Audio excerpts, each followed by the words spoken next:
Mesdames, Messieurs, bonsoir et bienvenue dans cette édition spéciale 20h sur Camnews 24 et ITFM en direct de Garoua. Découvrons les titres de cette édition. Tension explosive au Moyen-Orient. Israël intercepte un drone iranien au-dessus de Jérusalem. Selon des sources militaires, ce drone faisait partie d'une opération iranienne visant à tester les défenses aériennes israéliennes. Toujours dans ce 20h, fin de course pour ces hors-la-loi, la gendarmerie nationale a récemment réalisé un coup de filet important à Yaoundé en démantelant un réseau de dealers et trafiquants de drogue présumés. Cette opération a été rendue possible grâce à la collaboration active des citoyens. Les détails à découvrir dans ce journal. C'est tout pour les titres. Mesdames, Messieurs, vous êtes sur Camnews 24 et ITFM 103 émettant depuis la vibrante ville de Garoua dans le nord du Cameroun. Commençons notre aventure par cette tension extrême. Israël a intercepté un drone iranien au-dessus de Jérusalem, déclenchant des sirènes d'alerte dans le nord du pays. En réponse aux frappes israéliennes visant des installations militaires en Iran, Téhéran menace de représailles percutantes et continue par ailleurs. L'armée iranienne a ordonné également l'évacuation de villages proches des sites nucléaires, anticipant de possibles attaques. Suivant le récit de Julien Chehida. Une lueur menaçante apparaît dans le ciel de Jérusalem. D'après les autorités israéliennes, il s'agirait d'un drone de combat iranien. Aussitôt, le dôme de fer, ce dispositif d'interception de missiles, entre en action et neutralise l'engin militaire. Une 7e nuit encore rythmée par les sirènes d'alerte. De son côté, l'Iran n'entend pas s'arrêter là. Ces attaques de missiles seront percutantes et continues, tout comme les quartiers généraux des services de renseignement israéliens dans les territoires occupés ont été ciblés. Dans la journée de mercredi, plusieurs frappes avaient touché Téhéran, la capitale iranienne. Officiellement des cibles militaires, tout comme dans l'ouest du pays. Des images difficiles à obtenir en raison de l'interdiction faite aux journalistes de filmer librement. L'armée israélienne a, elle, envoyé cette nuit un message sur Telegram, intimant les habitants de 2 villages iraniens, Arak et Handab, à quitter les lieux au plus vite. L'objectif ? Des installations nucléaires situées tout près de ces 2 localisations. Pas de place pour les microbes dans la capitale. Sécurité antidrogue à Yaoundé, la gendarmerie nationale a récemment démantelé un réseau de dealers et trafiquants présumés pris en flagrant délit dans la capitale. Ceci a été rendu manifeste grâce à la collaboration des citoyens. Comment ces malfrats ont-ils été appréhendés? Karel Mezetia-Choya et Vondoluc apportent des réponses. Derrière ces visages masqués se cachent des dealers et trafiquants de drogue présumés. Ils tiraient tranquillement leur filon dans un salon de coiffure au lieu dit Bonas à Yaoundé. Au vu et au su de tous, leur butin exposé au centre jusqu'à l'irruption des bérets rouges alertés par des capteurs. Au nombre de 8, nous avons saisi 5 paquets conditionnés dans des emballages au ciment. 5 paquets assez importants, assez considérables. Ainsi que le matériau qu'ils utilisent, à savoir les ciseaux, les papiers qui servent au conditionnement et bien d'autres effets. Une opération similaire a été menée au lieu dit Biema-Silak, dans la cité capitale. Ces 6 individus ont été pris en flagrant délit de consommation et de commercialisation de chanvre indien. Mais cela ne s'arrête pas là. Des plants d'herbe ont également été découverts dans leur domicile lors d'une perquisition. La fouille de leur domicile a permis de trouver la quantité de chanvre indien qu'on a trouvé et près de 3 plants de chanvre indien qu'il était en train de faire pousser à son domicile. À Etetak, dans le 7e arrondissement de la ville aux 7 collines, voici le suspect qui a été interpellé. Un autre leader présumé, dénoncé par des informateurs de la gendarmerie nationale. Des éléments de cette brigade se sont aussitôt rendus sur les lieux pour les mettre hors d'état de nuire.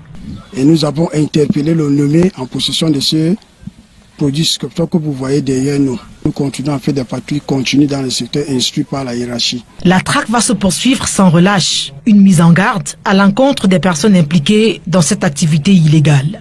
Et nous avons intensifié ces opérations parce que de plus en plus, on signale plusieurs foyers de consommation de stupéfiants dans la ville et ses environs. Donc nous allons intensifier ces opérations qui permettent de mettre hors d'état de nuire certains malfrats qui perturbent la paix et la tranquillité des populations. La collaboration active et vigilante de la population est vivement encouragée pour renforcer l'efficacité des interventions sur le terrain. Lutte contre la fraude au Cameroun, 25 litres de carburant issus de la contrebande viennent d'être saisis par la Marine nationale en collaboration avec les services du ministère de l'eau et de l'énergie. Cette saisie majeure révèle l'existence d'une filière illégale bien organisée et souligne l'urgence de renforcer la sécurité maritime. Les détails avec Pascal Tanque et Innocent Apega. Au large des côtes camerounaises, une importante cargaison de carburant illicite a été interceptée. 117 fûts de 250 litres, soit près de 25 000 litres de carburant, saisis par les éléments du capitaine de vaisseau Jean-Michel Feugueux, commandant de la base navale de Douala, en collaboration avec les inspecteurs assermentés de la direction des produits pétroliers et du gaz, du ministère de l'eau et de l'énergie. Derrière ce transport illégal se cachent des commerçants véreux en provenance des pays voisins, utilisant des embarcations de fortune pour contourner les droits de douane et déjouer la vigilance de la Marine nationale. Cette saisie s'inscrit dans une mission de lutte continue contre le trafic et la vente illicite de produits pétroliers, fléau aux conséquences économiques et sécuritaires majeures pour le Cameroun. On doit apprécier et saluer l'effort fait par la base navale. Nous savons que c'est une activité dangereuse et la saisie de ces produits contribue à protéger, à préserver des biens et des personnes parce que ces produits manipulés frauduleusement causent beaucoup de dangers à la population et même à des biens. Les produits saisis seront transférés à la délégation régionale du ministère de l'eau et de l'énergie pour expertise technique. Le produit saisi aujourd'hui sera analysé par nos soins et le gouverneur de la région du littoral, qui est le président de la cellule régionale de lutte contre la fraude des produits pétroliers, sera saisi. Et par la suite, une décision de vente aux enchères sera signée par monsieur le gouverneur. Il s'agit de la 3e saisie de cette ampleur depuis le début de l'année, une situation qui souligne l'urgence de renforcer la sécurité maritime face à un trafic de plus en plus structuré. Direction à présent dans le nord du pays, précisément dans le département de la Benue, arrondissement de Lagdo, où s'est tenu l'atelier de coordination des eaux et forêts de la Benue. Cette semaine, dans la salle de conférence du CPF du dit arrondissement, cet événement a réuni les acteurs clés autour du projet de protection des richesses fauniques et floristiques de la région, sous la supervision du délégué départemental des eaux et forêts de la Benue. Plusieurs résolutions importantes ont été adoptées pour renforcer la conservation. Les détails avec Zaïdou Amadou. La salle de conférence du CPF de Lagdo a été le théâtre d'une rencontre cruciale pour les acteurs de la protection de notre patrimoine naturel.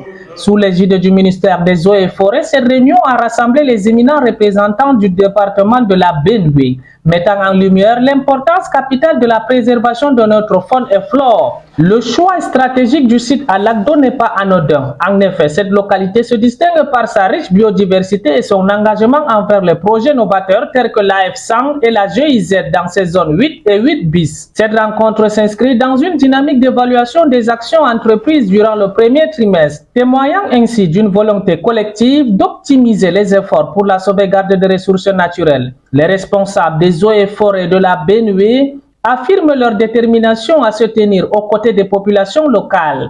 Nous sommes réunis aujourd'hui, c'est pour la réunion de coordination administrative des activités de la délégation départementale des forêts de la faune de la Benue. Et nous avons choisi de tenir ces assises ici à Lagdo à cause du fort potentiel de la commune de Lagdo en termes d'activités de gestion des ressources forestières et fauniques, en particulier le projet AF100 de la GIZ de Profec et puis la présence de beaucoup de zones d'intérêt synergétique. Des experts techniques en gestion de la faune et de la flore sont également présents, apportant leur savoir-faire indispensable aux participants. Leur expertise est un atout majeur pour garantir le succès des actions menées sur le terrain. Acteurs locaux et techniciens s'engagent résolument vers une gestion responsable et durable de notre richesse naturelle. La protection de notre faune et flore est une responsabilité partagée qui nécessite l'implication active de tous. La nudité en public, autrefois tabou, se banalise aujourd'hui dans notre société. Des individus identifiables choisissent de se déshabiller volontairement dans des lieux très fréquentés, carrefours, marchés et parfois même via des outils numériques. Que révèle cette pratique qui heurte les normes éthiques et morales? Plus de détails avec notre correspondant Nathan Amogo. La violence du dévoilement crée un électrochoc au quartier Ekonou, dans l'arrondissement de Yaoundé 4.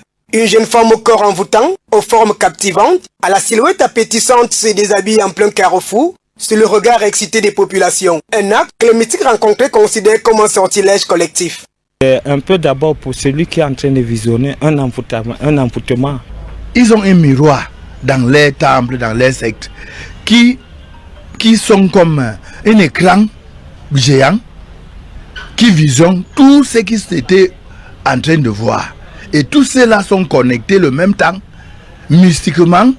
Au-delà des cas isolés de dépression, ces personnes qui se mettent depuis un certain temps en tenue d'Adam, dans des endroits populeux soumis à des conditions, connaissent ce qui se passe dans les interactions entre leur corps et les observateurs naïfs, avides de spectacle.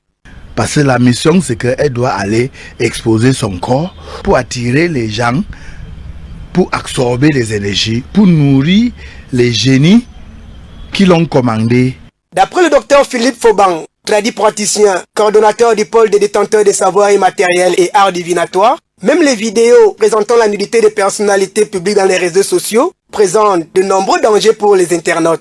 Les influenceuses, c'est les mêmes scénarios, les mêmes signaux, parce que lorsque vous voyez la nudité, quand vous voyez la nudité d'une personne, d'un être humain, ce n'est pas bon. Parce que vous portez les malédictions, vous portez des malchances, vous pouvez perdre votre boulot, vous pouvez avoir des problèmes dans votre maison, avec votre époux, avec vos voisins. Les gens vont vous détester parce que vous avez déjà porté un malchance. Des procédés spirituels de restauration existent néanmoins pour ces personnes qui se sont retrouvées par inadvertance devant ces situations.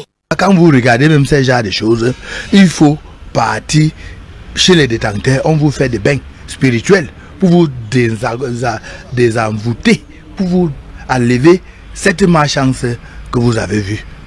Parce que ce sont des sectes, ce sont des diables en personne. C'est des pratiques occultes.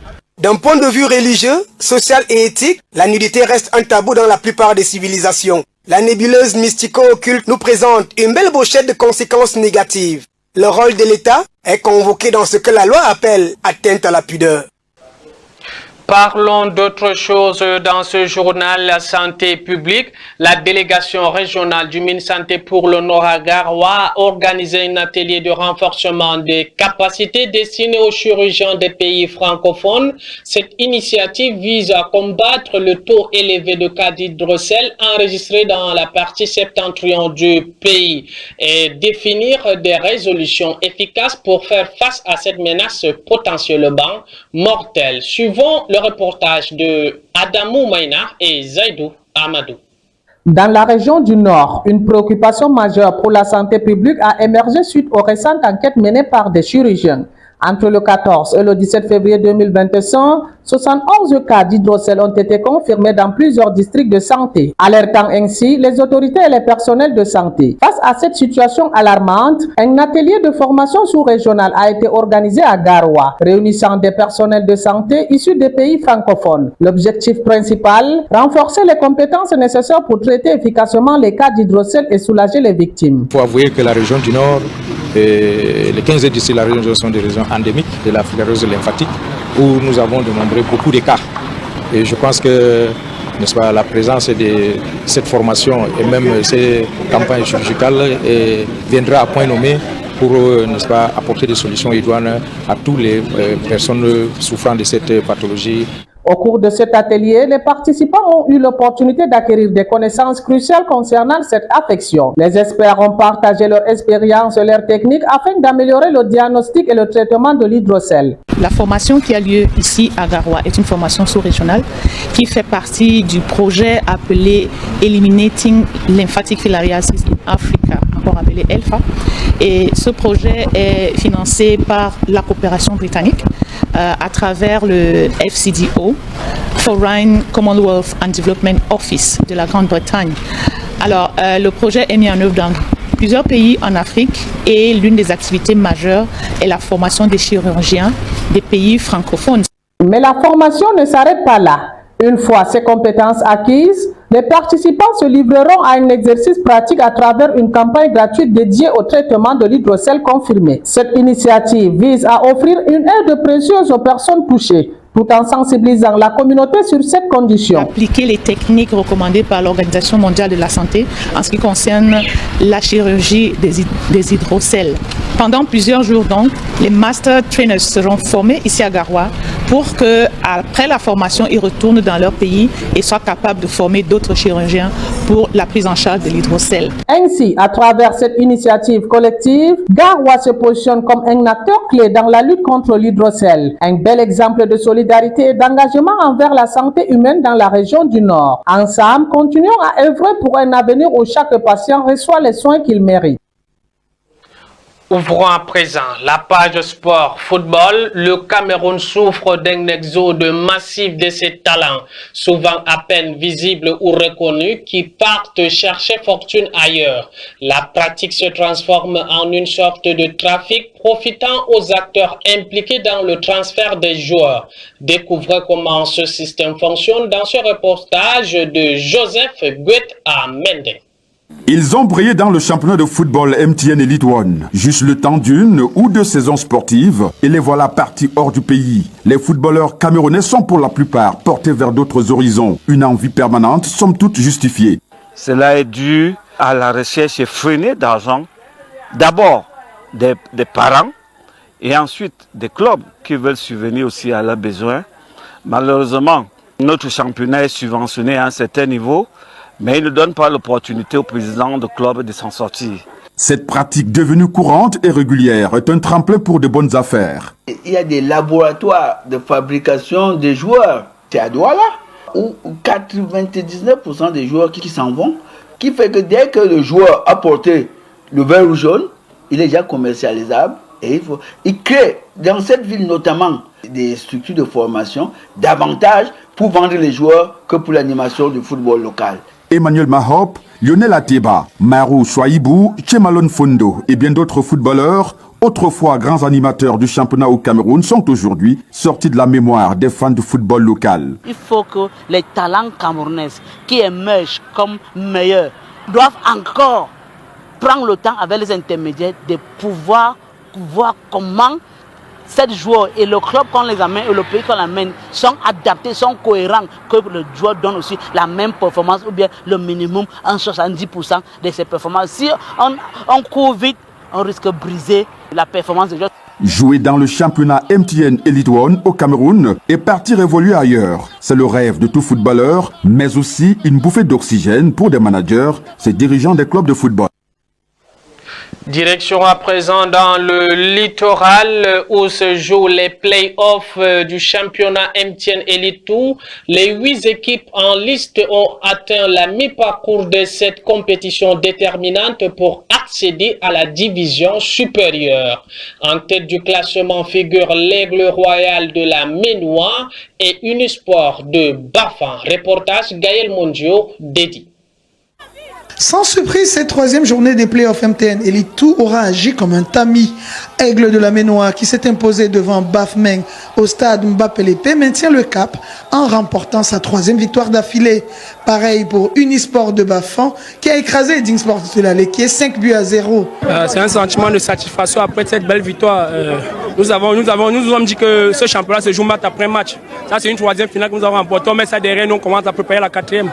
Parce que l'Aigle ne va s'arrêter qu'en première division. Juste derrière les deux ténors, on se tient par la barbichette. Tonnerre, après sa deuxième victoire de rang à Bonamoussadi, 1-0 face à Ngok et Tunja, est en embuscade. Et Atlantique de Kribi, vainqueur d'Avion d'une Cam 3-0, n'est pas bien loin. C'est le sentiment de satisfaction. Ça n'a pas été facile, mais l'important c'est 3 points. C'est d'avoir ces 3 points et puis se rapprocher plus de l'objectif principal, la montée en Elite One professionnelle. Avant les compétitions, c'était déjà clair que c'est Aigle Nchang et Unisport de Bafang qui va monter. Et on voit ça, on voit tout, comment ça se passe. Ce n'est pas bien, ce n'est pas bien. Les gens dépendent de l'argent pour le football et les gens viennent gâter ça. Avion Dunkam justement, qui semble perdu au milieu de tout ceci, alors que Bafmeng et Edding Sport ont carrément coulé. C'est donc Aigle qui mène la danse avec 9 points en 3 matchs, au coude à coude avec l'Unisport de Bafang, 9 points également. Reste 4 matchs à livrer pour la seconde partie de la compétition qui s'annonce rude. Le poids de l'enchaînement des matchs tous les 3 jours et le duel entre les deux de tête seront déterminants. À vous les filles, surtout les TikTokeuses, petite mise en garde amicale pour celles qui ont l'habitude de rompre le contrat de mariage après avoir été financées tout au long de leur cursus par un prétendant généreux. Avant de sortir la carte de jeu rupture et trahison, réfléchissez 2 secondes. Dans notre pays, le Cameroun, les marabouts ne chôment pas et certains pourraient bien vous ôter la vie, car l'amour, c'est aussi savoir jongler entre le cœur et la raison avec une petite dose de prudence maraboutique. Fin de cette édition d'information sur Camnews 24 et ITFM 103 émettant depuis Garoua. Mesdames, Messieurs, restez en compagnie de nos programmes. On Jarama.